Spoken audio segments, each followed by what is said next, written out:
வணக்கம். நீங்கள் இணைந்திருப்பது அக்கினியின் தமிழ் செய்திகளுடன். முதலில் தலைப்புச் செய்திகள். யாழைச் சேர்ந்த ஜேகேபாய் தொடர்பில் பல திடுக்கிடும் தகவல்கள். சர்வதேச ரீதியாக வலைப்பின்னல். போதைப் பொருளுடன் சிக்கிய பாடசாலை அதிபர். அரசியல் தொடர்பு குறித்து வலுக்கும் சர்ச்சை.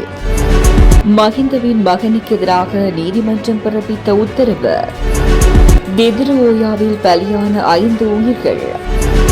நாட்டை நாசமாக்கிய அரசியல்வாதிகள். எதிர்ப்பு பேரணியை மறக்கும் பொன்சேகா. தொடர்பென விரிவான செய்திகள். இலங்கையை விட்டு தப்பி செல்லும் பாதாள உலக குற்றவாளிகளுக்கு மொரீஷியஸ் கடவுச்சீட்டுகளை தயாரிக்கும் மோசடி தெரியவந்துள்ளது. கொழும்பு குற்றப்பிரிவின் கீழ் தடுத்து வைக்கப்பட்டுள்ள ஜேகேபாய் என்ற சர்வதேச ஆட்கடத்தல்காரரிடம் நடத்தப்பட்ட விசாரணையில் இந்த விடயம் தெரியவந்துள்ளது. நேபாளத்தில் இஷாரா செவந்தியுடன் கைது செய்யப்பட்டு நாட்டுக்கு அழைத்து வரப்பட்ட ஜேகேபாய் வெளிப்படுத்திய தகவல்களுக்கு அமைய மொரீஷியஸ் கடவுச்சீட்டு துருக்கியில் உள்ள ஒரு கடத்தல்காரரால் தயாரிக்கப்படுகின்றன. துருக்கி கடத்தல்காரர்களின் பணி துபாயில் வசிக்கும் ஒரு அரபு நாட்டவருக்கு ஒப்படைக்கப்பட்டுள்ளதாக விசாரணையில் தெரியவந்துள்ளது. உள்ளூர் குற்றவாளிகளுக்கு மேலதிகமாக இந்திய குற்றவாளிகளுக்கும் மொரீஷியஸ் கடவுச்சீட்டுகள் தயாரிக்க ஏற்பாடு செய்துள்ளது.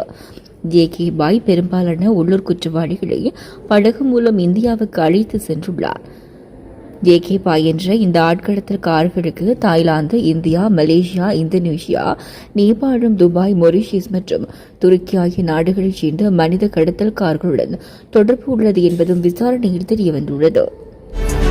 அனுராதபுரம் ஏப்பாவில பகுதியில் உள்ள ஒரு முன்னணி ஆரம்ப பாடசாலையின் அதிபர் ஒருவரையும் அவருடன் 1 கிலோகிராமுக்கு மேல் ஹெரோயின் வைத்திருந்த மற்றொரு சந்தேக நபரையும் குற்றப்புலனாய்வு பிரிவினர் கைது செய்துள்ளனர். குறித்த அதிபர் தேசிய மக்கள் சக்தி கட்சியை பிரதிநிதித்துவப்படுத்தும் பேலியகுட நகரசபை உறுப்பினர் டிஸ்னா நிரஞ்சலாவின் கணவர் என தெரிவிக்கப்பட்டுள்ளது. இவ்வாறு ஹெரோயினுடன் கைது செய்யப்பட்ட அதிபரின் மனைவி பெரிய அளவிலான போதைப்பொருள் கடத்தக்காரரும் குற்றவாளியான கொஸ்கட சுஜியின் உறவினர் என்று காவல்துறையினர் தெரிவித்துள்ளனர். இதற்கிடையில் ஹெரோயினுடன் கைது செய்யப்பட்ட அதிபரின் சொத்துக்கள் குறித்தும் விசாரணை நடத்தப்படும் என்று காவல்துறை கூறியுள்ளது.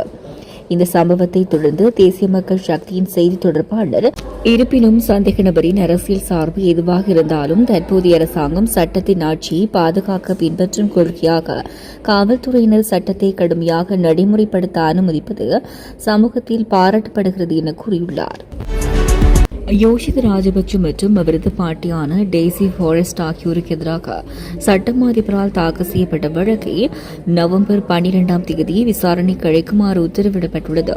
குறித்த உத்தரவானது இன்று கொழும்பு மேல் நீதிமன்றத்தால் பிறப்பிக்கப்பட்டுள்ளது.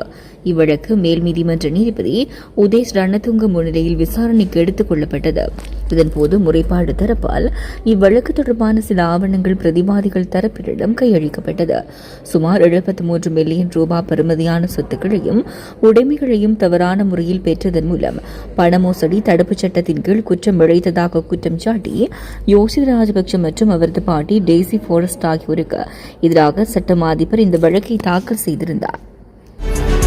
சிலாபம் தெதுரோயாவுக்கு நீராடச் சென்ற 5 இளைஞர்கள் நீரில் மூழ்கி உயிரிழந்துள்ளனர். சுற்றுலா சென்ற குழுவிலிருந்த 10 பேர் நேற்று பிற்பகல் தெதுரோயாவின் பாலத்தின் கீழ் குளித்துக் கொண்டிருந்த போது இந்த அனர்த்தம் ஏற்பட்டதாக காவல்துறையினர் தெரிவித்துள்ளனர். இதன்போது 5 பேர் நீரில் மூழ்கியுள்ளனர். அவர்களில் 4 சம்பவ இடத்திலே உயிரிழந்துள்ளனர். மற்றொருவர் வைத்தியசாலையில் அனுமதிக்கப்பட்ட பின்னர் உயிரிழந்ததாக காவல்துறையினர் குறிப்பிட்டுள்ளனர். சம்பவத்தில் உயிர் பிழைத்த சிறுவன் தெரிவிக்கையில், முதலில் மாரவில தேவாலயத்துக்கு போகத்தான் வந்தோம். அதன் பின்னர் முன்னேஸ்வரம் சென்று பின் சாப்பிட்டு குளிப்பதற்காகத்தான் இங்கு வந்தோம். நாங்கள் வேறு பகுதியில் குளித்துக் கொண்டிருந்தோம். பிறகு இங்கே தண்ணீர் நன்றாக இருக்கிறது என்று இங்கே வந்தோம். தண்ணீர் அதிகமாக இல்லை. ஒரு அடி பின்னால் வைத்தவுடனே குழியொன்றில் விழுந்தோம். நானும் விழுந்தேன். ஒரு அண்ணா என்னை காப்பாற்றினார். எங்கள் மாமி அவருடைய 2 மகன்களும் இல்லை, பக்கத்து வீட்டு மாமியின் 2 பிள்ளைகளும் இல்லை என தெரிவித்துள்ளார். இந்த நாட்டை நாசமாக்கிய தரப்புகள் இணைந்து நடத்தும் நுகேகுடை கூட்டத்தில் பங்கேற்கும் அளவுக்குத்தான் முட்டாள் அல்ல என முன்னாள் ராணுவ தளபதி பீல்ட் மார்ஷல் சரத் பொன்சேகா தெரிவித்துள்ளார்.